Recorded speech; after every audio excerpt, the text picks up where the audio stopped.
YouTube, and welcome to another video about my old sled. In today's video we're going to be talking about one aspect of storing a snowmobile. Either short term, so between rides, or long term like over the summer.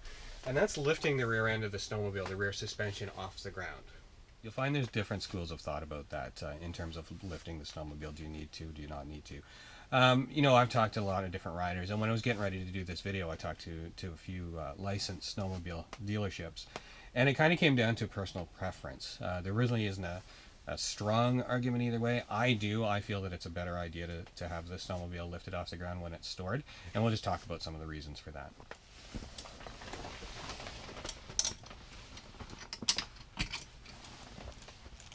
So in terms of how you lift the snowmobile up, different owners will use different ways to do that.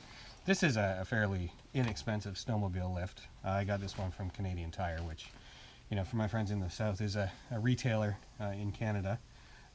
So this one's about 69 bucks. I think I paid for it. There's different models. There's some with sort of a wider stand. Some guys will just use like a 4x4. They'll make their own stand and they'll just lift the snowmobile onto it. So it kind of comes down to three things that you're looking out for when you store your snowmobile up off the ground like this.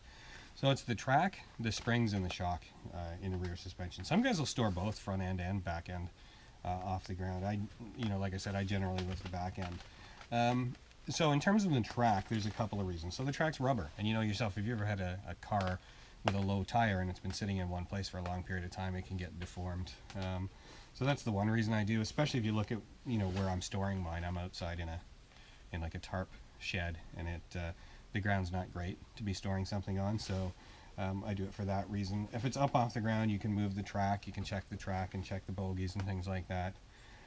The track will actually, or it can, this is one of the pieces of feedback I've got from a couple of riders and a couple of dealerships, is the track can actually leach chemicals and materials out of the ground. So even if it's sitting on concrete, you've got the lime that the track can leach. That's the one school of thought. So yeah, it just kind of keeps it up off the ground, out of oil, keeps it from deforming. So I guess the idea would be to extend the life of the track. And the other reason people do is to take the load off the rear shock and spring. In terms of the shock, I don't know how much difference it makes to have the weight on it.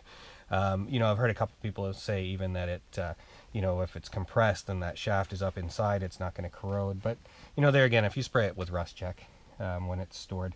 So I don't know from a shock point of view how much difference it makes. From the spring point of view, if you're going to take the time to lift the sled off the ground, and one of your goals is to take the load off the spring, then unload that shock as well, right? So take note of where it's set and then dial it all the way out so that you don't have any preload on the shock. And there again, if you've got the sled right up off the ground, and you need to make sure that the full length of the track is off the ground, but that'll let you, if you run the sled, you can turn that track, right? So if you want to check it over and make sure you're checking all the clips and everything on the track, then you need to get it up off the ground, or to spin the wheels, check the bearings in your idler wheels. Now, if you did notice that I have, this big 6x6 under the jack here, that's just because this ground is so uneven that just using the lift itself to lift the sled off the ground, the front of the track still ended up touching the ground. So that's why I have that. All right, guys, there you go. I hope that gives you a little bit of an insight as to why you see people lifting their sleds off the ground. Nothing super critical. You don't have to run out and buy a snowmobile lift today if you just bought a sled, but I do think it's a good idea to get it up off the ground. And again, just remember that if you are doing it to take the load off of that center shock, then make sure that you actually do unload that shock as well.